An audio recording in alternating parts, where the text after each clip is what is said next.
Elogio da Loucura, de Erasmo de Roterdã. Sobre o autor. Erasmo viveu entre 1469 a 1536. Era teólogo e humanista, o que significa dizer que, para ele, o ser humano vem em primeiro lugar, sendo a razão e a fé, por exemplo, instrumentos de valorização do homem. Ele escreveu o livro Elogio da Loucura em 1508. Nesta obra, Erasmo fala como se fosse a loucura argumentando, e como tal, a loucura justifica sua existência no mundo, dizendo que sem ela as pessoas morreriam de tédio, pois a vida perderia o sentido. Assim, se pondo no lugar da loucura, Erasmo enfatiza que as pessoas agem mais motivadas pelas paixões irracionais do que pela coerência da razão. Deste modo, Erasmo critica aos pensadores que acreditavam ser a razão, a salvação e o projeto final da humanidade. Na verdade, os homens estão mais próximos de serem loucos do que sábios. Por isso, somos tão apegados à vida e o instinto de sobrevivência em nós é tão forte, porque a loucura faz a vida ficar apaixonante. Sobre a mulher. Para Erasmo, a mulher é por definição louca, e sua loucura ajuda a temperar a vida do homem. Assim diz: uma mulher é sempre mulher, isto é, sempre louca, ainda que se esforce por disfarçá-lo. E conclui que é por isso que as mulheres são mais felizes. Para Erasmo, tudo o que os homens toleram nas mulheres é unicamente pelo prazer que esperam delas. E esse prazer, para o autor, é uma loucura, pois os homens se dispõem a fazer tudo por esse prazer. A loucura é mulher. Na obra, Erasmo personifica a loucura, isto é, a transforma em pessoa, especificamente em mulher.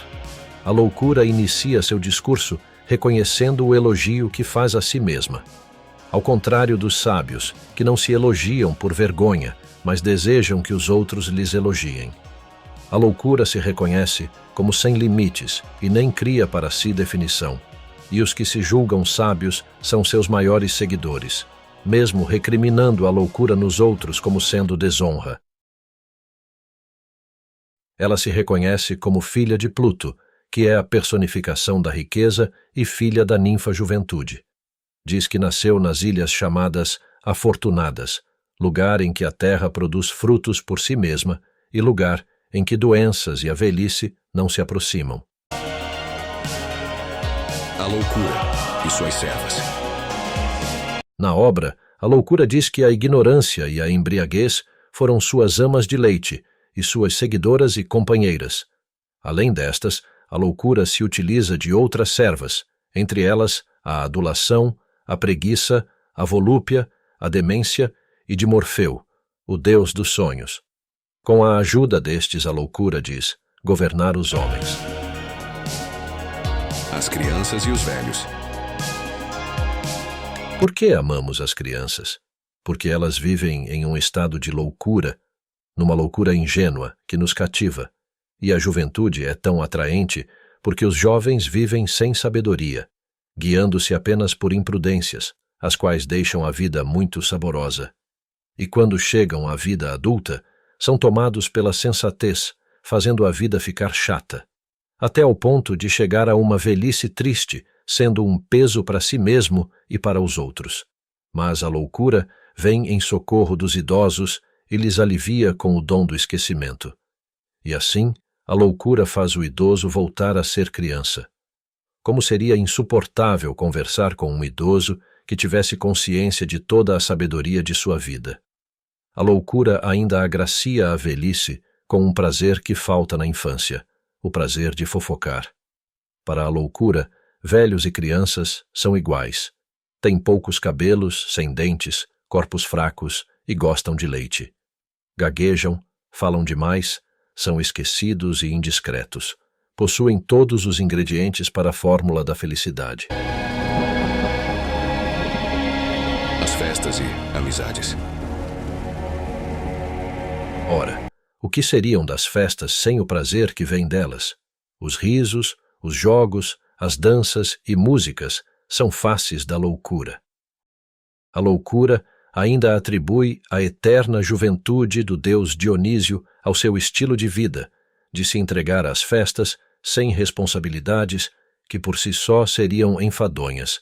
Do mesmo modo, os deuses só são felizes quando se entregam a alguma loucura ou às bebidas e festas. Em suma, a felicidade vem da loucura. As amizades nascem da loucura. Aos amigos se dão privilégios, perdoam-se os erros e os defeitos são vistos como virtudes. Enfim, tudo o que se valoriza na amizade é, no final das contas, loucura. Os loucos amam se reconhecer nos outros, por isso há tantos amigos. O casamento.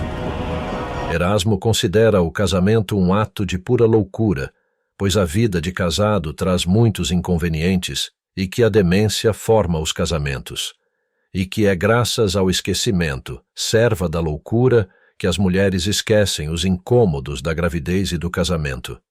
O casamento só se mantém porque a loucura usa de suas artimanhas, como a adulação, os jogos, a complacência, a dissimulação e os ardis.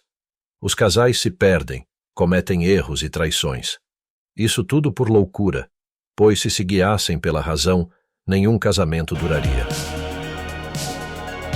Pobres estoicos.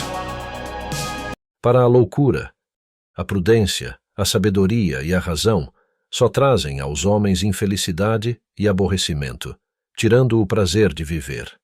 Por isso Erasmo critica os estoicos, dizendo que estes amam o prazer, e o suposto desprezo pelos prazeres da vida é puro fingimento. Sendo o prazer nada mais é que um tipo de loucura, os estoicos fingem sabedoria, mas são tão loucos como qualquer pessoa. Personificando a loucura, Erasmo se volta contra os supostos sábios. Eu dizia então que a fortuna ama os insensatos, os homens ousados e temerários, os que diziam como César: a sorte está lançada. A sabedoria torna os homens tímidos. Assim é comum ver os sábios constantemente às volta com a pobreza, a fome e a dor, vivendo na obscuridade, desprezados e detestados por todos. Os loucos, ao contrário, nadam na opulência, governam os impérios. A loucura sentencia. Os sábios são chatos, inconvenientes, e por isso todos os evitam. Os filósofos. A loucura está por toda parte. Isso porque a vida é feita de paixões. Queres algo mais sem sentido que as guerras? Pergunta a loucura ao leitor. No entanto, elas são os palcos dos heróis, dos corajosos, cheios de força e ímpeto, mas sem bom senso algum. Os filósofos são inúteis na guerra e em todas as coisas práticas deste mundo, como, por exemplo, o de governar. O filósofo, com sua aparência de sábio e semblante sério, afungentará os prazeres das festas. Adulação, reputação, honra e vanglória são instrumentos da loucura, que seduzem as pessoas e as conduzem por paixões e ações que mudam o mundo. Não é a sabedoria que faz a história, mas a loucura. Já os sábios seguem uma razão que manda criar um ideal que nenhum homem atingirá. Pois as paixões são a essência do ser humano. Não seguir as paixões é perder-se e esvaziar o sentido da vida. Por isso, para a loucura, os estoicos, com seu ideal de homem que domina as paixões, vivem uma ilusão.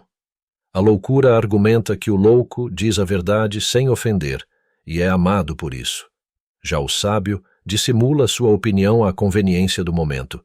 Erasmo dá o exemplo de velhos que se agarram à vida de modo tão apaixonado que fazem de tudo para se manterem vivos. Pintam os cabelos, morrem de amor por belas jovens. Tudo isso graças à loucura. A razão deu aos homens tudo o que ele não precisa: ciência, arte, gramática. Já a natureza deu-lhe o necessário para ser feliz: as paixões. O louco sabe viver. O sábio, o filósofo, o estoico vive a vida como um peso, e toda a sua sabedoria ou ciência ou arte não lhe dão um momento de prazer. Mas o louco, ao contrário, vive intensamente sua vida, com o prazer possível. Os tipos de loucos. Os caçadores, que caçam como se fosse um ritual religioso. os construtores e reformadores, que gastam seu dinheiro em obras que não acabam, os alquimistas, que tentam eternamente transformar a natureza dos metais. E há os que acreditam em espíritos e espalham histórias maravilhosas de céus e infernos. A loucura vê como um dos seus aqueles que veneram santos e creem que certos rituais irão lhes favorecer. Os loucos fiéis acreditam que podem comprar o perdão ou um pedaço do céu. A religião é o berço dos loucos, pois justifica-se coisas aleatórias através dela.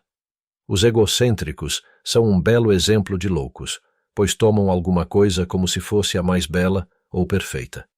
E essa vaidade de uma pessoa ou de um povo inteiro gera um prazer que satisfaz o viver. A loucura se vangloria de ser, dos deuses, a mais adorada, pois toda a terra está repleta de loucos. Entre eles os gramáticos, que se perdem em eternos estudos da língua, como se fosse a coisa mais importante do mundo. Mas para a felicidade isso não importa em nada. Da mesma forma os escritores, que buscam fama através de seus livros, se julgam sábios, mas são tão loucos como os outros, pois sua vaidade é como um abismo em que não escapam. Já os filósofos têm a arrogância de acreditar em poder decifrar os enigmas da natureza, enquanto os teólogos julgam saber os enigmas do céu e se sentem superiores ao resto dos mortais. A loucura critica os excessos dos teólogos, os quais querem definir nos detalhes o que é a verdade em assuntos de fé.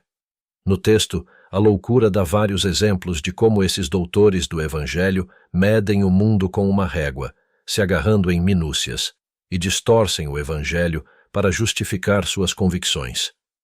Convicções estas sempre muito convenientes. Para a loucura, os religiosos fazem questão de seguir uma enormidade de regras e ritos, mas esquecem da única lei deixada por Cristo, a caridade e o amor ao próximo. Os reis precisam da loucura. A loucura argumenta sobre a triste condição do rei ou príncipe, devido à responsabilidade que carregam. Mas a loucura se incumbe de tirar dos monarcas as preocupações com o reino e os fazem se entregar aos prazeres. Para isso, os reis se cercam de aduladores e de gastos exagerados. A loucura se admira da vida fútil dos nobres que vivem junto ao rei. Seguindo o exemplo dos reis, a Igreja vive os mesmos luxos, através dos papas, bispos e cardeais. Segundo a loucura, os chefes da Igreja pregam o reino dos céus, mas são apegados à riqueza e ao poder do mundo. No texto, para reforçar seu argumento, a loucura relata as inúmeras contradições da Igreja. Erasmo discorre com vários exemplos, inclusive exemplos bíblicos, de como várias pessoas da história, coerentemente, já perceberam que o mundo está repleto de loucos e conclui que ser louco é o único caminho sensato que resta à humanidade, pois só na loucura o homem é feliz. Muitos personagens da Bíblia, segundo Erasmo, justificavam seu comportamento como vindos da loucura e por isso merecedores de perdão. Por fim, Erasmo argumenta que a loucura é o fundamento do cristianismo, pois toda a fé cristã, a renúncia do mundo e a morte do Salvador do mundo na cruz, é uma loucura. Minhas conclusões. Fica nítido no livro como o século XVI foi marcado pelos temas religiosos e como a Igreja tinha grande poder de influência sobre o mundo ocidental. Erasmo faz duras críticas sobre certas práticas da Igreja na época, como, por exemplo, o pagamento pelo perdão dos pecados ou por uma entrada no paraíso. É certo que ele queria uma reforma na Igreja, mas, ao contrário de Lutero, não desejava uma cisão. A Igreja precisava ser una. É um exagero da obra dizer que as ciências e a arte são supérfluos e um peso ao existir humano. Pela arte, o homem expressa-se e cria-se. Viver a arte é humanizar-se. Erasmo chama a atenção de como não somos totalmente racionais, pois se fôssemos rigorosos no uso da nossa racionalidade, seríamos tão rígidos no viver que a própria vida em sociedade estaria em risco. Não haveria amigos e casamentos, por exemplo. Mas muito pelo contrário. Somos muito de emoção. Explodimos em emoções e ações irracionais, e é isso que deixa a vida emocionante. Neste ponto, Erasmo tem boa dose de acerto. Peguemos, por exemplo, as campanhas eleitorais. Elas são todas pautadas na emoção. Candidatos acusam-se e discursam no fervor de falas emocionadas e fervorosas. Poucos mostram seus planos de governo, ou porque não os têm, ou porque sabe que a população não daria atenção para discursos tão organizados e disciplinados na lógica. Mas então resta a questão.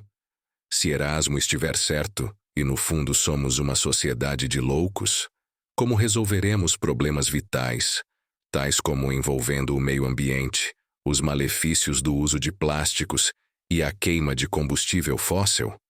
Será que a loucura humana poderá nos salvar? Por hoje fico por aqui e espero que tenham gostado do vídeo.